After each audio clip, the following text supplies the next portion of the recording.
पीथमपुर में कचरा जलना शुरू हो चुका है। बड़ी खबर आपको बता रहे हैं, पीथमपुर में जलाया जा रहा है जहरीला कचरा। प्रदूषण नियंत्रण बोर्ड के अफसर इस बीच मौजूद हैं। एम्बुलेंस डॉक्टर की टीम की मौजूदगी है। राम की एनवायरो फैक्ट्री में 650 जवानों की तैनाती है। 24 थानों की पुलिस फोर्स को यहां पर तैनात किया गया है। बड़ी खबर आपको बता रहे हैं, कचरा जलना शुरू हो चुका है। पुनीत हमें हालांकि 10 मिनट पहले से वो धुआं दिखाने की कोशिश कर रहे हैं जो फैक्ट्री से उठता हुआ नजर आ रहा है, जहां पर कचरा जलाया जा रहा है। राम की एनवायरो फैक्ट्री जहां पर इस कचरे को जलाया जा रहा है और 10 टन कचरे को 3 दिन में जलाना है। ट्रायल भी हो रहा है और ऐसे में वो धुआं उठता हुआ नजर आ रहा है। पुनीत हमारे साथ लगातार बने हुए हैं। बड़ी खबर आपको बता रहे हैं कि कचरा जलना शुरू हो चुका है। 650 जवानों की तैनाती है। खबर ये भी है कि वहां पर स्वास्थ्य अमला पूरी तरह से तैयार है, मुस्तैद है, एम्बुलेंस तैयार है। पुनीत हमारे साथ लगातार बने हुए हैं ग्राउंड से, जहां पर कचरा जलाया जा रहा है। और हमारे साथ इस खबर पर इसका विश्लेषण करने के लिए editor in chief Brajesh Rajput ji भी जुड़ गए। ब्रजेश जी, आखिरकार कचरा जलना शुरू हो गया। तस्वीर दिख रही है, सफेद धुआं उठ रहा है, लेकिन सियासी धुआं भी उठ रहा है। विवेक, दरअसल ये पूरा मामला इतना संवेदनशील है कि देखिए, मुझे खबर मिली है कि अभी मध्य प्रदेश के मुख्य सचिव इस मामले में वीसी कर रहे हैं, यानी वीडियो कॉन्फ्रेंसिंग कर रहे हैं उस जिले के सभी अधिकारियों से। वहाँ के प्रशासनिक अधिकारी एकदम अलर्ट हैं धार में, और जो इंदौर के कमिश्नर हैं उनके साथ लगातार वीसी करने के बाद पूरा अपडेट में ले रहे हैं मुख्य सचिव। और जो ग्राउंड पर जो तैनात हैं SP कलेक्टर, उनसे जो मेरी बात हुई है, उन्होंने इस बात की पुष्टि की है कि कचरा जलना शुरू हो गया है और तकरीबन 1 घंटे पहले से कचरा जलना शुरू हो गया है। और इस कचरे को आज 72 घंटे तक जलाया जाएगा। ये पहला फेज़ है। और जब मैंने पूछा कि वहाँ हालात क्या हैं, तो सभी लोगों का दावा है कि हालात बिल्कुल शांतिपूर्ण है, पूरा नियंत्रण में है, कहीं किसी प्रकार का कोई उपद्रव नहीं हो रहा है। सब लोगों को अच्छे खासी समझाइश दी गई है। लोगों को बताया गया है कि जो कचरा है ये 40 साल पुराना कचरा है। इसको मीडिया या हम भले ही जहरीला कचरा का है, मगर ये रासायनिक कचरा है।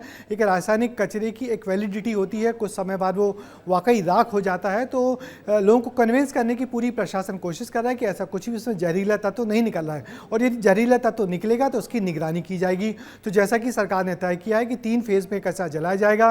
पहले फेज़ का काम शुरू हो गया है, दूसरे फेज़ 4 मार्च को जलेगा और तीसरा 10 मार्च को जलेगा। इस दरमियान होगा क्या कि इसका जो एनालिसिस किया जाएगा, चाहे वो जो आप जिस धुएँ की बात कर रहे हैं, वो जो निकलता हुआ धुआं है उसका एनालिसिस किया जाएगा कि उसमें कोई जहरीला तत्व तो नहीं है।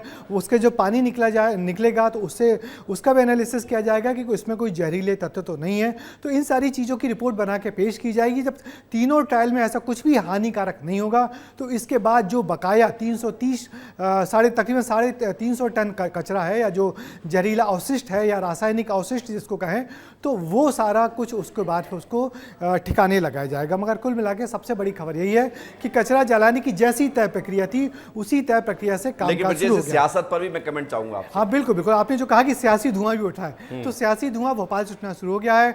मुख्यमंत्री मोहन यादव ने कल रात में से बयान दिया है। अभी थोड़ी देर पहले जब जीतू पटवारी ने सुबह बयान दिया कि हम जनता के साथ हैं, और जनता ने इंदौर को जिस तरीके से सारे विधायक सांसद भरपूर दिए हैं, मगर सरकार और इन सांसदों की तरफ से इंदौर की जनता को सिर्फ जहरीला कचरा और जहरीली हवा दी जा रही है। इस बयान पर मोहन यादव ने, मुख्यमंत्री ने पलटवार किया है और कहा है कि ये जो कचरा है, देखिए अब पूरी कैसे विरासत और सियासत होने लगी है। उनका कहना है कि जो विरासत है कचरे की, ये कांग्रेस शासन की देन है। 1984 में अर्जुन सिंह की सरकार थी। 1984 में जब गैस कांड हुआ था तब का है, और तब से कचरा अभी तक नहीं जलाया जा सका।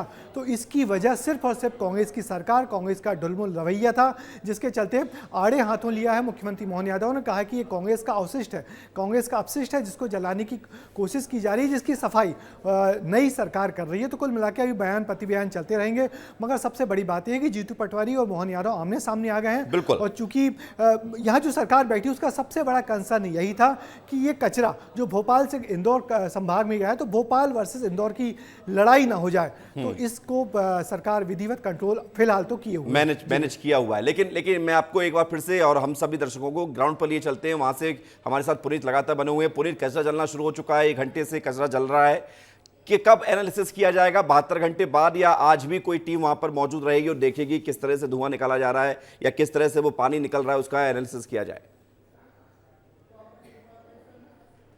बिल्कुल विवेक, आपको 1 घंटे पहला जब हम पिछली बार बात कर रहे थे पिछले बुलेटिन में, तब मैंने आपसे कहा था कि विवेक धुआं निकलता हुआ दिख रहा है। उसी टाइम पे वो धुआं निकलना शुरू हुआ था। हमने जूम करके वो चिमनी भी दिखाने की कोशिश की थी जहां से धुआं निकल रहा है। हालांकि कैमरा इतना दूर है कि उस धुएं को पकड़ नहीं पा रहा है। आंखों से अब भी दिख रहा है, व्हाइट कलर का धुआं है, बिल्कुल व्हाइट कलर का, जो कि दिखाई नहीं दे रहा है विवेक। तो कचरा जलना शुरू हो गया है, जैसा कि हमारे editor in chief Brijesh Rajput ji ने भी इस बात की पुष्टि कर दी है, सीएस ने पुष्टि कर दी है। तो यहाँ के जो पीतरपुर के सीएमओ है, हालांकि उनसे अभी हाल हमारी बात हुई है, वो जरूर पुष्टि नहीं कर रहे हैं, लेकिन वो अंदर होकर आए हैं और दबी जुबान में जरूर स्वीकार कर रहे हैं कि हाँ कचरा जलना शुरू हो गया है। 1 घंटा शुरू हो गया है विवेक, और 1 घंटे पहले ही हमने बता दिया था कि धुआं निकलना शुरू हो गया है उस चिमनी में से। तो कचरा जलना अब शुरू हो चुका है विवेक, और इसीलिए एम्बुलेंस यहाँ पर तैनात की गई थी उस समय यह देखने के लिए कि कहीं इस धुएं से कुछ इमरजेंसी जैसी सिचुएशन तो क्रिएट नहीं हो रही है। तो कोई सिचुएशन क्रिएट नहीं हो रही है, और इसी वजह से जो एम्बुलेंस थी वो यहाँ से अभी हटाकर दूर भी खड़ी कर दी गई है।